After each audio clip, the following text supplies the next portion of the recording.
ରାତି ପାହିଲେ ହୋଇଥାନ୍ତି ଇଞ୍ଜିନିୟର, ରାତି ଅଧରେ ଚାଲିଗଲା ଜୀବନ। ହଁ ଆଜ୍ଞା, ଆମେ କହିବାକୁ ଯାଉଛୁ ପୁରୀ ଜିଲ୍ଲା ବ୍ରହ୍ମଗିରି ବ୍ଲକ ବଡ଼ ବେଣାକୁତି ଗ୍ରାମ ପଞ୍ଚାୟତ ବରକୁତି ଗ୍ରାମର ପ୍ରଶାନ୍ତ ବେହେରାଙ୍କ କଥା। ପ୍ରଶାନ୍ତ ହେଉଛନ୍ତି ବରକୁତି ଗ୍ରାମର ପିତା ପ୍ରମୋଦ ବେହେରା, ମାତା ସୁକାନ୍ତି ବେହେରାଙ୍କ ଜ୍ୟେଷ୍ଠ ପୁତ୍ର।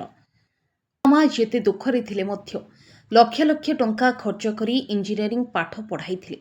ବ୍ରହ୍ମପୁରରେ ପ୍ରଶାନ୍ତଙ୍କୁ ଇଞ୍ଜିନିୟର ଭାବେ ଯୋଗଦେବା ପାଇଁ ଜଏନିଂ ଲେଟର ଆସିଥିଲା। ହେଲେ ଏହି ଖୁସି ଦେଖିବା ଆଗରୁ ଚାକିରିରେ ଯୋଗଦେବା ପୂର୍ବ ରାତିରେ ପ୍ରଶାନ୍ତଙ୍କ ଛାତିରେ ଯନ୍ତ୍ରଣା ହୋଇ ଜୀବନ ଚାଲିଯାଇଥିଲା। ପ୍ରଶାନ୍ତଙ୍କ ବାପା ପ୍ରମୋଦ ବେହେରାଙ୍କ କହିବା ଅନୁସାରେ ଚାକିରିରେ ଯୋଗଦେବା ପାଇଁ ପ୍ରଶାନ୍ତ ପୂର୍ଣ୍ଣ ପ୍ରସ୍ତୁତି ଥିଲେ। ଚାକିରିରେ ଯୋଗଦେବାକୁ ଥିବା ପୂର୍ବ ରାତିରେ ପ୍ରଶାନ୍ତଙ୍କ ଛାତିରେ ଯନ୍ତ୍ରଣା ହୋଇଥିଲା। ଆମ୍ବୁଲାନ୍ସ ଯୋଗେ ପ୍ରଥମେ ବ୍ରହ୍ମଗିରି ରେବଣା ନୂଆଗାଁ ସ୍ୱାସ୍ଥ୍ୟକେନ୍ଦ୍ର ଏବଂ ପରେ ପରେ ପୁରୀ ସଦର ମୁଖ୍ୟ ଚିକିତ୍ସାଳୟକୁ ଆଣିଥିଲେ। ସେଠାରେ ଡାକ୍ତର ପ୍ରଶାନ୍ତଙ୍କୁ ମୃତ ଘୋଷଣା କରିଥିଲେ। ଚିଲିକା କୂଳରେ କୁଡ଼ିଆ ଘରେ ରହି ପୁଅକୁ ବଡ଼ ମଣିଷ କରିବାର ଆଶା ପ୍ରମୋଦଙ୍କର ଆଶାରେ ରହିଗଲା। ଘରେ ବସି ସାନ ପୁଅକୁ ଧରି ଦିନରାତି କାନ୍ଦୁଛନ୍ତି ପ୍ରଶାନ୍ତଙ୍କ ବାପା ଏବଂ ମା।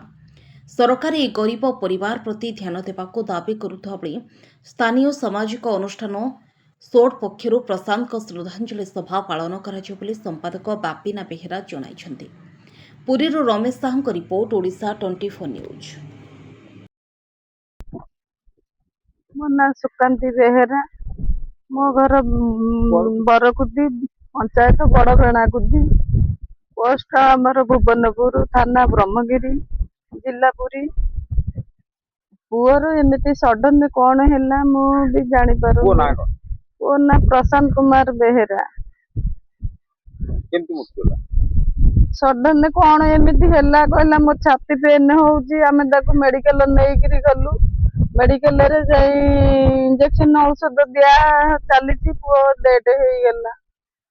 ଆଉ ମତେ ତ କୌଣସି କଥା ଆଉ କହିଲେନି କି ଇଏ କଲେନି। ପୁଅକୁ ଯେତେବେଳେ ନେଇକି ସ୍ୱର୍ଗଦ୍ୱାରକୁ ଗଲେ ପୋଡିଆକୁ, ମତେ ସେତେବେଳେ ଯାଇ କହିଲେ। ମୁଁ ଆଉ କିଛି ଜାଣିନି ସେ ବିଷୟରେ।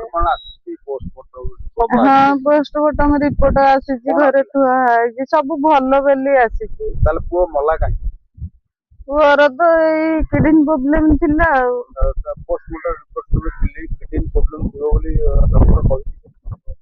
ମୁଁ ସେ ବିଷୟରେ କିଛି ଜାଣିନି। ପୁଅକୁ ଲକ୍ଷ ଲକ୍ଷ ଟଙ୍କା ଖର୍ଚ୍ଚ କରିକି ପାଠ ପଢେଇଥିଲେ। ହଁ, ଲକ୍ଷ ଲକ୍ଷ ଟଙ୍କା ଖର୍ଚ୍ଚ। ପୁଅ ଆମେ ତ ପାଠ ସାଠ ପଢିନୁ। ପୁଅ ପାଇଁ କି ଚାକିରି ଆସିଥିଲା। ପୁଅ ଆଇସି ଭିତରେ ଥିଲା। ପୁଅର ଦେହ ଖରାପ ଥିଲା। ପୁଅ ବିଟେକ୍ ପଢୁ। ଆମ ନ୍ୟାୟ ଦରକାର, ଆଉ କଣ କରିବୁ।